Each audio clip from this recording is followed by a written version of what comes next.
সুপ্রিয় মাছ চাষি ভাই বন্ধুরা, আসসালামু আলাইকুম। তো আশা করি সকলেই ভালো এবং কি সুস্থ আছেন। তো আজকে আপনাদের মাঝে আলোচনা করব তারাবাইন মাছগুলো নিয়ে। তো আমরা সাধারণত এখন জানি অনেক চাষি ভাইয়েরাই তারাবাইন মাছ চাষ করে লস খাচ্ছেন, কারণ আপনারা শুধু মনে করেন যে তারাবাইন প্রাকৃতিক খাবার খেয়ে থাকে এবং কি ফিট খাবার খায় না। তো আসলে বিষয়টা তেমন নয়। বিষয়টা হলো গিয়ে তারাবাইন যে মাছগুলো রয়েছে এই মাছগুলোকে কিছুদিন নার্সারি ফিড খাওয়াইতে হয়। তারপর আপনারা যেরকম সরিষার খোল রয়েছে, কুড়া, ভুসি, এইগুলা 2 থেকে 3 দিন একসাথে ভিজিয়ে পচিয়ে তারপর আপনারা তারাবাইন মাছগুলোকে যদি আপনারা এই খাবারটা দেন, তাহলে দেখে গেল আপনারা অল্প দিনে বাজার যাতায়াত করতে পারবেন। এবং কি অনেক মৎস্য ব্যবসায়ীরাও বলে থাকে যে তারাবাইন মাছগুলো নাকি প্রাকৃতিক খাবার খেয়ে বড় হয়। আসলে তেমনটা নয়, কারণ কোনো মাছই খাবার ছাড়া বড় হয় না। যদি আপনারা ফিড খাবার দেন তাহলে আপনারা মাত্র 5 থেকে 6 মাস আপনারা বাজার যাতায়াত করতে পারবেন। আর যদি আপনারা চিন্তা করেন যে প্রাকৃতিক খাবার খাইয়ে বড় করবেন, তাহলে দেখা যায় 1 বছর বা আরও বেশি সময় লাগে এই মাছগুলোকে আপনারা বাজার যাতায়াত করতে।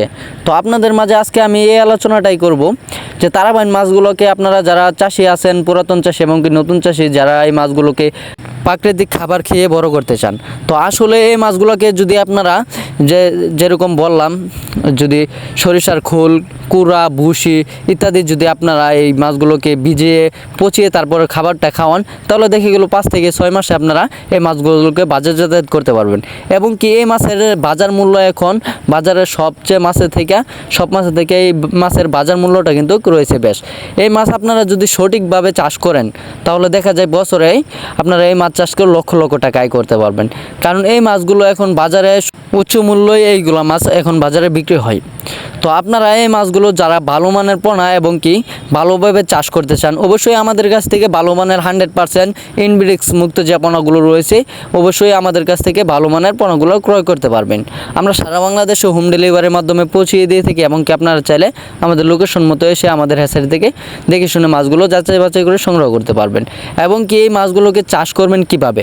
এই মাছগুলোকে মূলত চাষ করা, এই মাছগুলো কাদার মাছ, তাই পুকুরে হালকা কিছু কাদা থাকতে হবে। এবং কি কাদাটা যদি বেশি হয়ে যায় তাহলে ওর ফলে দেখা যায় মাছগুলোতে গ্যাস হয়ে পুকুরে এই মাছগুলো মারা যায়। তো অবশ্যই আপনারা এটা খেয়াল রাখবেন যাতে মাছগুলো বেশি কাদামাটি না হয়ে যায় চাষ করার সময়। এবং কি পুকুরের যত ময়লা আবর্জনা রয়েছে ওইগুলো কিন্তু পরিষ্কার রাখতে হবে মাছ চাষ ক্ষেত্রে। তো এছাড়া আরও বিভিন্ন প্রকার যদি আপনারা তথ্য এবং কি পরামর্শ মাছ চাষের জন্য জানতে চান, আমাদের ভিডিওর স্ক্রিনে দেওয়া নাম্বারে আমাদের সাথে যোগাযোগ করতে পারেন। আমাদের কাছে সকল প্রকার মাছের রেণু ও পোনা পাবেন।